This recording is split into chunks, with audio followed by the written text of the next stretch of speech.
All right, everybody. So Algebra 2, we are going back in time to about March. Yep, March. When we started Chapter 7, remember when we made those lovely little like squiggly graphs that curve? Yeah, that was the beginning of Chapter 7, and we had started it, and then we didn't quite get to finish it. All right, so we're going back to Chapter 7 because we had hoped we'd be back at school, but we're not. So we make the best we can. What I'm going to do is I want a brief, I'm going to do a very brief video on 712. Some of the things we did do, because if you kind of remember, and if you have your notes, you might want to get those out because this will be a decent review and it's going to skim some things, okay? So I'm going to remind you of some things that we did back when we were all together and life was much different, right? So the questions I want to answer here is, what's the sign? How do I get it off of a circle? How do I get the sign off of a circle?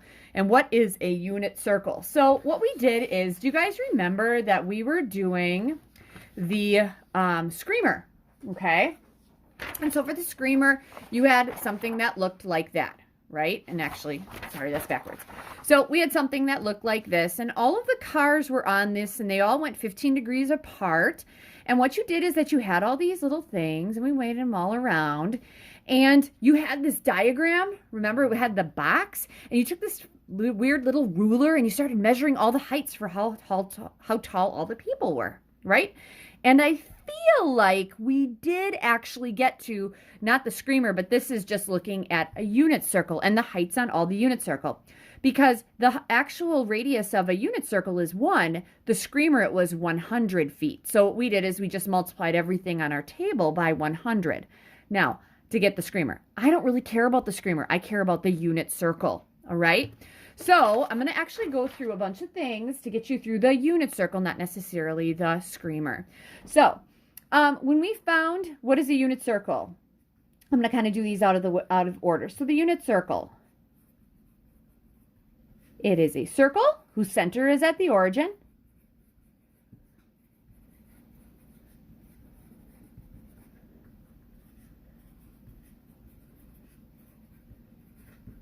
And has a radius of 1 unit.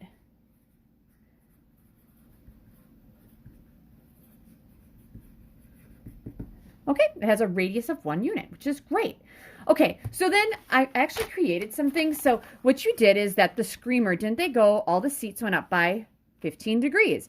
So what I did is I had you guys go from 0 to 360 in 50 degrees, by 15 degrees. And then what you did is that you measured the height on the screamer. Okay, we measured all those heights. Now, these are all of my measurements on that funky ruler. It was 0, and then I went 0.21. And I think hopefully you guys remember, I didn't really care about this because I knew where it was going to end up going. Okay, now at 90 degrees, so if I'm going to draw the unit circle, I usually do something like this. Actually, I do my circle first. I'll put this over here.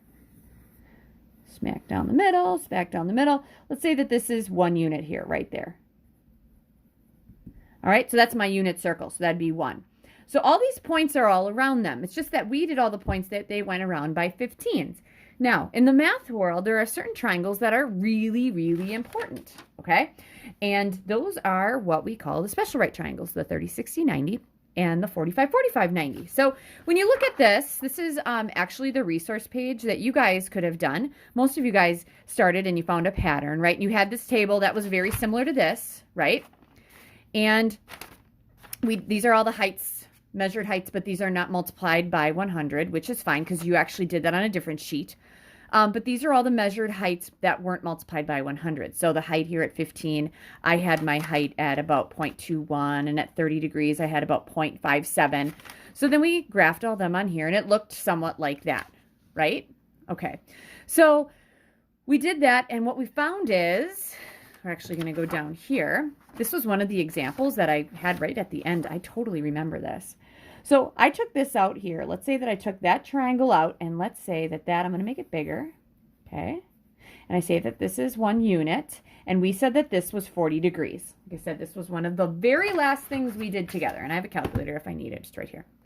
All right, so we're measuring all these heights. So I call those heights y, just because heights are going up and down. And then we said, okay, how are we going to figure out y? Well, y was the sine. We'd say the sine of 40 degrees equals y, which is the opposite over the hypotenuse, which is 1. So wouldn't the sine of 40 degrees equals y? All right, so the sine of 40 degrees is 0.64. All right, which would make sense because if I'm looking at this, that was what, 40 degrees? 40 degrees was 0.64. That's between these two. That makes sense, 0.57 and 0.78. So that makes sense, okay? So then what we could do is these are all the measured heights that I had before I multiplied them by 100 on the screamer. I could actually take the sine of 15 degrees because wouldn't that be what this should end up being? So the sine of 15 is 0.25, all right? I got really close to that. So if I took this guy right out here, that'd be a smaller one, right? So the radius is still 1. This would be 15 degrees, and now that's my height. Well, wouldn't the sine of 15 degrees equal y over 1? And then we just said that that was what? 0.2588. So those are my actual ones, all right? So I actually could find all of these. I could take the sine of all these and to get the real heights, but these are just the ones that I measured. That's what we did when we measured that model, okay? But in the math world, we really don't like being so, like, not quite, and we don't want estimations. We want to make sure that it is as good as we can get it. So what I want to do is I want to review special triangles, all right, because I need them. Okay, so here we go. This is a 30, 60, 90. This angle here has to be 60 degrees because it's across from the bigger side. This has to be 30 because it's across from the shorter one, all right? These are actually coming from, this is going to come from an equilateral. Okay, so this would be another 30. I'm going to make this really light, and this would be a 60. So 60, 60, 60. All the sides here are 1. Well, if this is 1, wouldn't this side have to be 1/2, right? And then to find this one, if you remember the shortcut, because we had some of those in homework, you actually multiply by a special number. For those of you that forgot it, I'm going to say that this is, I'm just like calling it k, because I don't want it to be anything that's like something we know. So using the Pythagorean theorem, wouldn't 1/2 squared plus k squared equal 1 squared. 1/2 squared is 1/4. That's plus k squared. That equals 1. Subtract 1/4. This one's not bad. K squared would equal, what, 3/4? And then we take the square root of both sides. I'm not going to make this plus or minus just because that's a length and it has to be whole. So k is going to equal the square root of 3 over 2 because the square root of 3 I can't find. Square root of 4 is 2. So this is the one I'm going to use all the time, you guys. This is the square root of 3 over 2. All right, so that's a big triangle. Now, every once in a while, what I'll do is I'll flip this. I can actually go like this. And I could say, okay, let's say that that is my triangle. Let's say that this time I have 30 here and then I have the 60 up here, and this is my 1, right? Well, this is still half of big because the across from the shorter side should be half as big as the hypotenuse. This would be your half, and this is the square root of 3 over 2 because the Pythagorean theorem would still hold. All right, so the way that these guys work is that the 45, 45, 90 actually comes from an equilateral, it comes from a square, my bad. So these would both be 45 degrees. All right, so for this one, this is 1 because I want it to be 1, you guys, because I want the hypotenuse to always be 1. Okay, so I'm going to call these, they have to be the same because it is an isosceles right triangle. Let's call these h. There we go. So we're going to take h squared plus h squared equals 1 squared. So wouldn't this be 2h squared equals 1 divided by 2? H squared equals 1/2, and then we take the square root. H is going to equal, I'm not going to do plus or minus because, again, it's a length, so it's got to be the same. Square root of 1 is 1, and that's over the square root of 2. Now, we don't like square roots of 2 in the math world, so we're going to take this and multiply it by the square root of 2 over the square root of 2. 1 times the square root of 2 is the square root of 2 over the square root of 2 times the square root of 2 is the square root of 4. Isn't the square root of 4 just 2? This is going to be the square root of 2 over 2. So both of these are the square root of 2 over 2. All right. So the reason that I want those like that, you guys, is because I have a bunch of these resource pages. Here we go. I'm going to grab this guy. No matter how I make this, isn't this always 1 here? Okay, and this is my angle, and then this is going to change as I go around. So my heights are the thing that I'm looking at all of the time, right? So I actually drew these so that they could be superimposed, all right? So kind of going to some things here. And actually, let's keep this here. Okay, if I wanted the sine of 30 degrees, so I'm going to actually shove this right here. Let's say I want the sine of 30 degrees. So wouldn't I use this guy right here? Because 30 degrees would be like this triangle. Wouldn't this triangle mirror that one? The sine is opposite over hypotenuse. So the sine would be 1/2 over 1. Wouldn't the sine of 30 degrees have to be 0.5? Okay, so that's what I have here. It's 1/2 right there. All right. All right, next one. If I wanted the sine of 45 degrees, so if I went to down here to the sine of 45 degrees, the sine of 45 degrees would have to be, I'm going to go the opposite over the hypotenuse, the square root of 2 over 2 divided by 1. Isn't that just the square root of 2 over 2? All right, so the sine of 45 degrees would have to be the square root of 2 over 2. All right. All right, and then if I took the sine of, I know I'm getting back up here, but the sine of 60 degrees, okay, sine of 60 degrees, so 60 degrees is going to be opposite over hypotenuse. It's the square root of 3 over 2 over 1. That's just the square root of 3 over 2. So these are kind of the big ones, you guys. The sine of 30 degrees, I probably should use 1/2, and I'll use that. And the sine of 45 degrees is the square root of 2 over 2. Those are really important. All right. So now what I want to do is I want to look at this guy right here. I'm going to leave this here, and I'm going to start to fill in this because you guys started to see some patterns. We got through a lot of stuff that we didn't really necessarily need to take a ton of time. So from the triangles before, the sine of 30 degrees is 1/2. The sine of 45 degrees, that was the square root of 2 over 2, and the sine of 60 degrees was the square root of 3 over 2. Totally 30 degrees makes sense because the sine was the height, right? If I go over here, doesn't it look like it's halfway between 0 and 1? Totally makes sense. All right.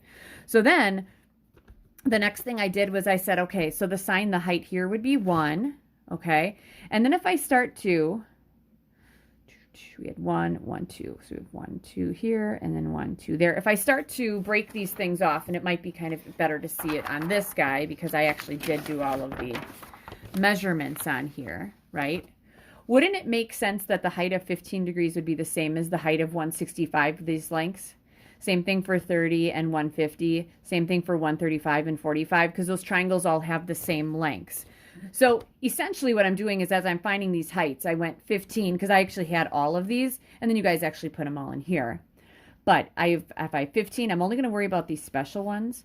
The height at 30 was 1/2. The height at 45 was the square root of 2 over 2. The height at 60 degrees is the square root of 3 over 2 from those triangles. The height at 90 is 1 because it's a unit circle. The radius is 1. Then I'm going to skip over 105 because 120 coincides to 60. Wouldn't those two have the same height? And they do. It's the square root of 3 over 2. And the same thing for these guys. The 135 would have the same height as 45. That's the square root of 2 over 2. 150 and 30, they should have the same height as well. All right? There should be a height of 0 at 180 because it's not, you're on the bottom. Okay? The height at 195 would be the same thing as 165, but that doesn't come from a special triangle, so I'm not necessarily worried about that. 210 and 150 should be the same. So 210, this is 150 was 1/2. 210 has to be 1/2, but we're going down, so it's -1/2.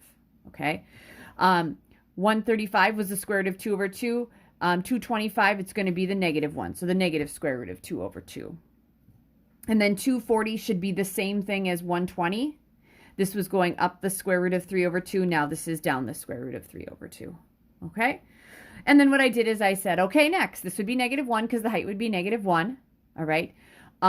This is what 240? 240 would be the exact same as 300, which would be over here. I know I didn't do that. So those are both the negative square root of 3 over 2. And they just kept going because you guys just kept going with those heights. The only thing that's different now, you guys, is these are the heights that we measured on the screamer before we multiplied by 100. And then I found these from my special triangles right here. And that the height at 60 should be the same as the height at 120. And you can look at those on your circles. And that's how we found the sine. All right. So if I want to do this, like the sine of 120. So when you're doing this, you guys, what I'm going to do is I'm going to just look at the sine of 120. And then we'll look at those questions I started the little video with and make sure I get through them all. So the sine of 120 we said was measured at about 0.86. That's not real math. Actual is the square root of 3 over 2. Okay. The square root of 3 over 2, what I did is I took the square root of 3 and divided it by 2, and I got, I don't know, square root of 3 divided by 2, and I got 0.8660 right here. Okay. So what should happen is if I take the sine of 120, there it is, 0.8660. It's the exact same. Okay. If I take the sine of, I like the halves. Those are easy. So the sine of 150 should be 1/2. There you go. If you're not getting those, remember you got to go to the mode and you want to change these to degrees. All right. So then we came up with that, and that was the table, and we actually came up with this table, and then we had the screamer heights, but then we would have gone to the actual based on those triangles, okay? And those triangles I'm going to come back to again. All right, so within the review, what is the sine? So I'm going to kind of flip this up here. The sine is always the height of our triangle. So the sine, I'll flip this right here. The sine is always the height of the triangle on the unit circle. So let's think about this, right? If it's the height of this triangle, wouldn't this point, like this point right here, I like it because that's the point 1, 0, right? Because this has a distance of 1. So on a coordinate plane, wouldn't that be the point 1, 0? All right. Wouldn't this, okay, for 30 degrees, I'm going to the right so much, but I know I'm going up 100 or up a half, right? So I know that the y coordinate of 30 degrees would have to be 1/2. For 45 degrees, I'm going to the right so much, and I'm going up the square root of 2 over 2. Therefore, I know that the y coordinate would be the square root of 2 over 2 here. And then for 60 degrees, I know I'm going to the right so much, but then I'm going up the square root of 3 over 2. So the y coordinate's the square root of 3 over 2. And so it's the y coordinate on the unit circle. And we'll review that again. I'm giving you a lot of stuff. All right, I know I'm giving you a lot of stuff. So first one, what's the sine? The sine was the height of all the triangles on the unit circle. How do I get it off of a circle? How do I get the sine? Okay, so we get the sine in a few ways. We get the sine by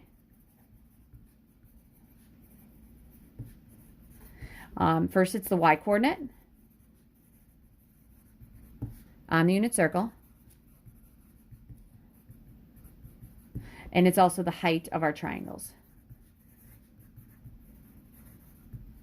Okay, and the only triangles we're worried about are these special ones.